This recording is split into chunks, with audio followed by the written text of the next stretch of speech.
Hello viewers, myself is Anshuman Purohit और problem number 4 में आपका स्वागत है। SFBM के एक सिंपली सपोर्टेड बीम है, दो सपोर्ट्स हैं A, B, दो पॉइंट लोड लगे हैं C पे और D पे 2 किलो न्यूटन और 4 किलो न्यूटन के, और एक UDL लगा हुआ है 1 किलो न्यूटन पर मीटर का। ठीक है स्टूडेंट, तो सपोर्ट A और सपोर्ट B पे हमें रिएक्शन निकालना है। तो सबसे पहले मैं मोमेंट या तो A पे लूँ या B पे, तो मैं B पे मोमेंट लेता हूँ और B के अबाउट मोमेंट लूँगा, सबसे अपोजिट एंड से शुरू करता हूँ। ये मोमेंट देगा, इसका डायरेक्शन कैसा होगा अगर B पे फिक्स करूँगा तो क्लॉकवाइज R है, इसका मैग्नीट्यूड नहीं पता है R है, और A का B से दूरी कितना है 2, 4 और 6, तो इंटू 6 साइन पॉजिटिव लगाएंगे। फिर स्टूडेंट ये UDL कितने पे फैला हुआ है, 4 मीटर पे फैला है, कितने का है 1 किलो न्यूटन का। तो फोर्स कितने का बनेगा, जितने का UDL है इंटू जितने पे फैला है, इतना तो फोर्स हो गया। अब ये UDL मोमेंट कहाँ से देगा, B के अबाउट, ये देगा जितने पे फैला उसके मिड पॉइंट से, इसकी CG से। टोटल ये 4 मीटर पे फैला है, तो इसकी CG कहाँ पे आएगी, C पॉइंट पे आएगी ना। पॉइंट C पे 2 किलो न्यूटन अलग लगा है, मैं उसकी बात नहीं कर रहा हूँ। इसकी CG कहाँ पे आएगी, यहाँ से लेके B तक का दूरी कितना है स्टूडेंट, 2 + 2 4, तो इंटू क्या लिखेंगे 4 लिखेंगे, तो इंटू हमने लिख दिया 4। अब B के अबाउट ये मोमेंट कैसा देगा, ये देगा मोमेंट एंटी क्लॉकवाइज। ये बीम को कैसा घुमाएगा, एंटी क्लॉकवाइज। इसके पीछे साइन कैसा आएगा, नेगेटिव। तो ये तो बात हो गई UDL की। 1 का UDL 4 पे फैला है, 1 × 4, और UDL की डिस्टेंस B से कितनी है 4 मीटर। अब 2 किलो न्यूटन पॉइंट लोड की बात करते हैं। ये इसका मूवमेंट किस डायरेक्शन में जाएगा, एंटी क्लॉकवाइज। B के अबाउट अगर बीम घूमेगी तो एंटी क्लॉकवाइज। साइन पहले लगाते हैं नेगेटिव। फोर्स कितना है 2, ये फोर्स कितना है 2, और इस फोर्स की दूरी B से कितनी है, इसकी भी 4 न्यूटन है। आगे बढ़ते हैं, ये 4 किलो न्यूटन B के अबाउट कैसा मूवमेंट देगा, एंटी क्लॉकवाइज। साइन क्या लगाएंगे, माइनस, इसका फोर्स का वैल्यू कितना है 4, और इस 4 किलो न्यूटन की B से दूरी कितनी है 2, तो इंटू 2 इक्वल टू, अब कोई फोर्स नहीं बचा तो इक्वल टू 0। 0 इसलिए लगाते हैं कि sum of all the moments on a beam is equal to 0 होता है। तो 4 × 1 = 4, 4 × 4 = 16, -2 × 4 = 8, -2 × 4 = 8, 8 और 8 16, 16 और 16 32। So RA × 6 - 32, RA × 6 is equal to 32, और RA इज इक्वल टू 32/6। तो स्टूडेंट जब आप इसको कैलकुलेटर पे सॉल्व करोगे, 32 को 6 से डिवाइड करोगे, तो आपका आंसर आएगा 5.34 किलो न्यूटन। या आपका फोर्स आ गया पॉइंट A के ऊपर। तो जब हमने B पे मोमेंट लिया तो RA आया। अब A पे मोमेंट लेते हैं तो क्या आएगा, RB। तो मैं A पे मोमेंट लेता हूँ, A के अपोजिट क्या है, B है। तो B जो है, B से लोड कैसा घूम रहा है, ये घुमा रहा है बीम को एंटी क्लॉकवाइज। सो B की वैल्यू मालूम नहीं है RB, और B से लेके इसकी डिस्टेंस कितनी है A तक की 6। आगे बढ़ता हूँ, ये 4 किलो न्यूटन किस डायरेक्शन में घुमाएगा, क्लॉकवाइज डायरेक्शन में। तो प्लस 4 की RA से दूरी कितनी है 4 ही है, तो 4 × 4। आगे बढ़ता हूँ, ये 2 किलो न्यूटन की बात करता हूँ। ये 2 किलो न्यूटन किस डायरेक्शन में घूम रहा है, ये बीम को घुमाएगा क्लॉकवाइज डायरेक्शन में, तो पॉजिटिव 2, और इसकी दूरी A से कितनी है 2 मीटर, तो इंटू 2। फिर इस UDL की एक साथ बात कर लेते हैं। तो ये UDL किस डायरेक्शन में घुमाएगा बीम को, ये भी घुमाएगा क्लॉकवाइज डायरेक्शन में, पॉजिटिव। UDL है कितने का, 1 किलो न्यूटन का, फैला कितने पे 4 पे, तो फोर्स कितना हो जाएगा 1 × 4। फिर इसकी CG यहाँ पे आ रही है, पॉइंट C के ऊपर ही आ रही है, तो इसकी CG की पॉइंट A से दूरी कितनी है 2, तो इंटू 2। इसके अलावा कोई फोर्स नहीं, इक्वल टू 0। सॉल्व कर लेते हैं। सो 4 × 4 = 16, 2 × 2 = 4, 4 × 1 = 4, 4 × 2 = 8, इक्वल टू 0। तो 8 + 4 12, 12 + 16 28। So RB is equal to 28/6। तो जब 28 को आप 6 से डिवाइड करोगे स्टूडेंट, आंसर आपका आएगा कैलकुलेटर पे 4.66 किलो न्यूटन। रिएक्शन आ गई, तो दोनों रिएक्शन अपवर्ड डायरेक्शन में ऐड करता हूँ, तो 5.34 RA, 4.66 RB ऐड करेंगे तो कितना आएगा 10। बीम पे लगे सारे डाउनवर्ड फोर्स ऐड करते हैं, 2 + 4 6 है ना, और 1 × कितने पे फैला है 4 पे, तो 1 × 4 4, तो 4 + 4 8 और +2 कितना 10, तो सारे downward force is equal to reaction. तो हमारा रिएक्शन सही निकला है। शेयर फोर्स कैलकुलेशन शुरू करते हैं। मैं लेफ्ट हैंड से शुरू कर रहा हूँ, आप चाहें तो राइट से शुरू कर सकते हैं। लेफ्ट हैंड पे शेयर फोर्स पॉइंट A पे कितना होगा, जितनी उस पर रिएक्शन होगी, और रिएक्शन की वैल्यू कितनी है A पे 5.34, और यूनिट कितनी होगी फोर्स की, किलो न्यूटन। A के बाद अगला पॉइंट कहाँ है, C पे पॉइंट लोड लगा है, पर मैं डायरेक्ट C पे नहीं निकालूंगा, मैंने पिछले लेक्चर में बताया था, क्योंकि UDL यहाँ पे रुक रही है, तो जस्ट बिफोर C निकालूंगा। जस्ट बिफोर सी तक मेरा मतलब ये है कि मैं इस पे पॉइंट सी पे पॉइंट लोड को नहीं कंसिडर कर रहा हूँ, 2 को कंसिडर नहीं करूँगा। तो summation of all the forces before C not including C. तो इधर से शुरू करेंगे, सी के पहले सबसे पहला फोर्स है आर है, उसकी वैल्यू है 5.34 अपवर्ड है, इसलिए पीछे पॉजिटिव ले रहा हूँ। फिर सी के पीछे इतना यूडीएल है, इतना पूरा नहीं ले रहा हूँ, इतना ही लेना है सी तक के पीछे का। तो कितने का यूडीएल है? 1 का यूडीएल है। कितने पे फैला है? सी तक के पहले 2 पे फैला है। ठीक है स्टूडेंट, फोर्स निकाल रहा हूँ, मोमेंट नहीं निकाल रहा हूँ, 1 × 2। ठीक है, अब ये यूडीएल कैसा है? डाउनवर्ड, तो साइन कैसा आएगा? नेगेटिव। तो 5.34 में से 2 गए तो कितने बचे? 3.34 किलो न्यूटन, ये बिफोर सी है ना।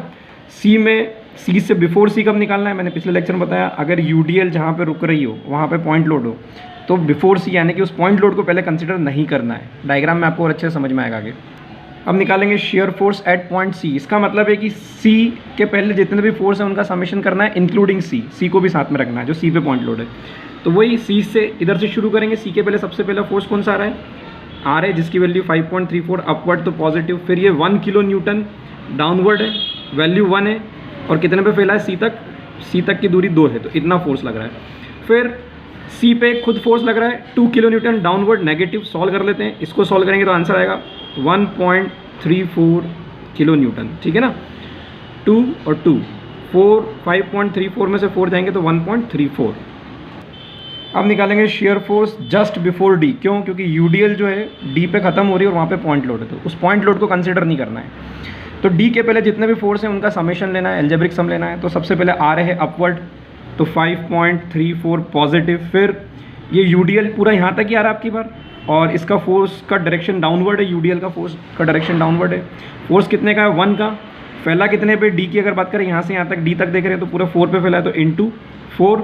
फिर आगे बढ़ता हूँ, इस यूडीएल के अलावा एक पॉइंट लोड है, ये डाउनवर्ड है माइनस। अब डी पॉइंट पे 4 किलो न्यूटन को कंसिडर अभी नहीं करना है, तो 5 में से 4 गए तो 1.34, 1.34 में से 2 गए तो आंसर आएगा माइनस का 0.66 किलो न्यूटन। ये this is your shear force just before D.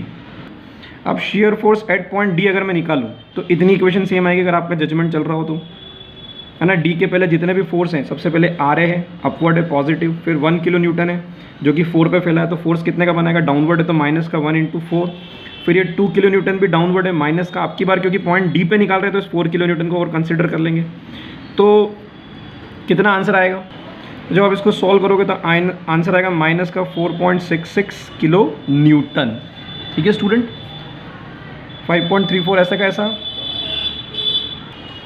Upward है तो पॉजिटिव, यूडीएल 1 किलो न्यूटन का 4 मीटर फैला तो 1 × 4 का फोर्स लगाएगा, 2 kilo Newton downward negative, 4 kilo Newton downward negative. Solve करा तो माइनस का 4.6। तो स्टूडेंट अब इस बीम का बेंडिंग मोमेंट कैलकुलेशंस करेंगे तो मैंने जैसा बताया फ्री एंड्स यानी कि ए और बी, जहाँ पे सपोर्ट लगा है फिलहाल पर ये फ्री एंड कहलाएंगे। यहाँ पे बेंडिंग मोमेंट कितना होगा? 0। तो 2 पॉइंट तो 0 हो गया, अब 2 पॉइंट बचे सी और डी, यहाँ पे निकालना है। तो मैं सी पॉइंट पे bending moment at point C निकालता हूँ। तो बहुत बेस्ट प्रैक्टिस ये होगी कि आप जो भी बीम पे काम कर रहे हैं, है ना, जहाँ पे बेंडिंग मोमेंट निकाल रहे हैं उतना बीम फ्री बॉडी आप बना लें। तो मैं सी पे निकाल रहा हूँ, ये मेरा ए पॉइंट है, दिस इज माई सी। तो मैं सी पे मोमेंट ले रहा हूँ। सबसे पहले कौन देगा? ये आर ए देगा। इसका डायरेक्शन क्या होगा? क्लॉकवाइज। तो आर ए की वैल्यू कितनी है? 5.34, और यहाँ से लेके सी तक की दूरी जो है वो कितनी है? 2 मीटर। क्योंकि डायरेक्शन इसका क्लॉकवाइज है तो पॉजिटिव साइन रहेगा पीछे। फिर आगे ये यूडीएल भी मोमेंट देगा, है ना, और यूडीएल जब मोमेंट देगा तो यूडीएल है कितने का? 1 किलो न्यूटन का, और फैला कितने पे? 2 पे। तो 1 × 2 का तो फोर्स है। अब ये यूडीएल मोमेंट देगा कहाँ से? इसकी सेंटर ऑफ ग्रेविटी से, जो कि यहाँ कहीं मिड पॉइंट पे होगी। तो मिड पॉइंट से यहाँ तक की दूरी कितनी हो जाएगी? अगर ये टोटल 2 मीटर है तो ये 1 मीटर हो जाएगी, तो इंटू 1। अब ये जो 1 × 2 का फोर्स है ये सी के अबाउट मोमेंट देगा, किस डायरेक्शन में देगा? यह देगा एंटी क्लॉकवाइज डायरेक्शन में। साइन क्या जाएगा? नेगेटिव। इसके बाद 2 किलो न्यूटन सी के अबाउट कोई मोमेंट नहीं दे सकता क्योंकि कोई डिस्टेंस ही नहीं है। इसको अगर हम सॉल्व करें तो 2 4 = 8, 2 3 = 6, 2 5 = 10, 2 1 = 2। सॉल्व करेंगे तो यह आएगा 8.68 किलो न्यूटन मीटर। अब पॉइंट डी पे अगर हमें बेंडिंग मोमेंट निकालना है तो डी तक का फ्री बॉडी डायग्राम आप बना ले, प्रैक्टिस रखें आप, बाद में ज़रूरत नहीं पड़ती है। तो डी के अबाउट मोमेंट शुरू करेंगे तो डी के अपोजिट एंड पे जो फोर्स है वो आ रहे हैं, जिसकी वैल्यू 5.34 है, और 5.34 वैल्यू कितनी है फोर्स की? 5.34, और ये फोर्स डी से कितना दूर है? 4 मीटर। इंटू 4। ये डी के अबाउट मोमेंट किस डायरेक्शन में रहा है, क्लॉकवाइज, तो साइन पॉजिटिव। फिर ये पूरा यूडीएल कितने का यूडीएल है, 1 किलो न्यूटन का। फैला कितने पे, अब अगर डी के अबाउट देखें तो ये पूरे 4 मीटर पे फैला है, तो इंटू 4, ठीक है। तो फोर्स तो कितने का हो गया, 1 इंटू 4 का। अब ये टोटल 4 मीटर पे फैला है, तो ये मोमेंट कहाँ से देगा, इसके मिड पॉइंट से। मिड पॉइंट सी पॉइंट पर है ना, मैं 2 किलो न्यूटन की बात नहीं कर रहा हूँ, सी से मोमेंट देगा। तो ये 1 इंटू 4 यहाँ से मोमेंट देगा डी के अबाउट। तो डिस्टेंस कितना हो गया, 2 इंटू 2। और सी के अबाउट ये मोमेंट किस डायरेक्शन में देगा, एंटी क्लॉकवाइज, तो साइन क्या आएगा, माइनस। फिर ये 2 किलो न्यूटन भी जो है ये एंटी क्लॉकवाइज डायरेक्शन में जाएगा, तो साइन तो आएगा माइनस। फोर्स 2 किलो न्यूटन का है और इस 2 किलो न्यूटन की डी से दूरी कितनी है, 2 मीटर इंटू 2। फिर इस डी पॉइंट पे 4 किलो न्यूटन है, ये खुद के अबाउट मोमेंट नहीं दे सकता क्योंकि कोई डिस्टेंस नहीं है। इसको सॉल्व कर लेते हैं हम लोग। तो 5.34 इंटू 4, तो 4 4 16, 4 3 12, 21.36 और 4 2 8 माइनस 2 2 4, सो 21.36 माइनस 12। तो अगर हम सॉल्व करेंगे तो ये आएगा 9.36 kilo newton metre. This is M D, ये हमारा बेंडिंग मोमेंट है, डी आ गया। अब डायग्राम बनाते हैं। तो सर हमने शेयर फोर्स डायग्राम के लिए इसके लिए 1 किलो न्यूटन को हम 1 सेंटीमीटर पे लेंगे। तो शेयर फोर्स एट ए कितना होगा, जितना ए पर रिएक्शन होगा। ए पर रिएक्शन कितना था, 5.34 किलो न्यूटन। तो स्टूडेंट 5.3 सेंटीमीटर की एक लाइन बना लेते हैं, ठीक है। फिर शेयर फोर्स बिफोर भी कितना निकाला था हमने, पीछे जाके आप चेक करेंगे 3.34 बिफोर सी, सॉरी 3.34 मतलब यहाँ पे 3.34 सेंटीमीटर। अब ए से सी के बीच में लगा यूडीएल, तो शेयर फोर्स डायग्राम में आते हैं इंक्लाइंड लाइन से। तो ये ए से सी पे कितना आया हमें, इंक्लाइंड लाइन से 3.34। फिर शेयर फोर्स बिफोर सी के बाद शेयर फोर्स एट सी कितना था, 1.34 किलो न्यूटन। तो 1.34 सेंटीमीटर यहाँ मार्क कर देता हूँ।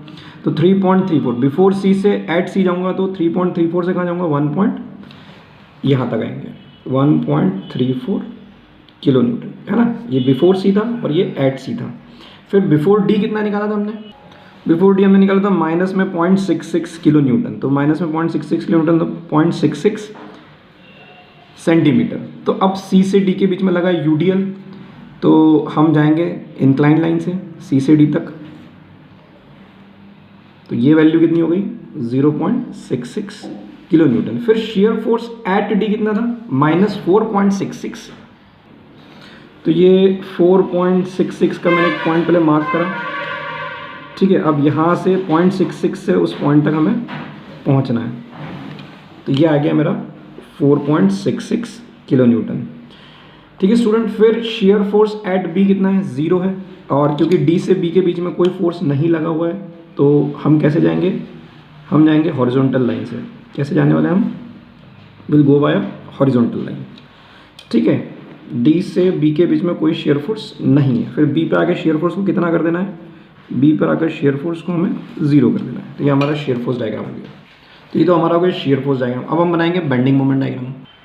तो स्टूडेंट हमने एक रेफरेंस लाइन खींच ली बीम से बेंडिंग मोमेंट डायग्राम के लिए, पॉइंट मार्क कर लिए। अब बेंडिंग मोमेंट ए और बी पे तो 0 है, फ्री एंड पे सी पे हमने बेंडिंग मोमेंट कितना निकाला था, सी पे हमने निकाला था 8.68 किलो न्यूटन मीटर। तो यहाँ मेरा सी पॉइंट है, यहाँ से मैं 4.34 सेंटीमीटर ऊपर आता हूँ, है ना। ये रिप्रेजेंट करेगा 8.68 किलो न्यूटन मीटर, क्योंकि मैंने 1 किलो न्यूटन मीटर में 0.5 आधा सेंटीमीटर माना है। तो 8.68 किलो न्यूटन मीटर में 4 आधे सेंटीमीटर्स हो जाएंगे। अब क्योंकि ए से सी में लगा यूडीएल, तो मुझे यहाँ से यहाँ तक कैसे जाना है, कर्व से जाना है। तो यहाँ मैंने 0 से स्टार्ट करा और फ्री एंड एक कर्व बना दिया। फिर bending moment at point D कितना निकाला था, 9.36 किलो न्यूटन मीटर। यहाँ रेफरेंस में मेरा डी पॉइंट है। अब 9.36 का अगर मैं आधा करूँ तो वो आएगा 4.68, जो अप्रॉक्सीमेटली 4.7। तो मैं यहाँ से डी पॉइंट से 4.7 सेंटीमीटर के ऊपर एक पॉइंट मार्क करता हूँ, जो कि रिप्रेजेंट करेगा 9.36 किलो न्यूटन मीटर, क्योंकि 1 किलो न्यूटन मीटर में आधा सेंटीमीटर। यहाँ से यहाँ भी कैसे जाना है, फ्री एंड कर्व से, ठीक है स्टूडेंट। और फिर बेंडिंग मोमेंट एट डी कैसा है, बी कैसा है, 0, पर डी से बी के बीच में अब कोई यूडीएल नहीं। तो यहाँ पे बेंडिंग मोमेंट डायग्राम में जब बीच में कोई भी फोर्स और यूडीएल नहीं होता है, तो bending moment diagram inclined line से चला जाता है। तो ये हमारी पूरी बीम का शियर फोर्स और बेंडिंग मोमेंट डायग्राम हो गया। आप इस तरह से बहुत सारे क्वेश्चन प्रैक्टिस कर सकते हैं। इसी लॉजिक को आप इस क्वेश्चन की प्रैक्टिस करें, फिर किसी भी क्वेश्चन पे अप्लाई करें।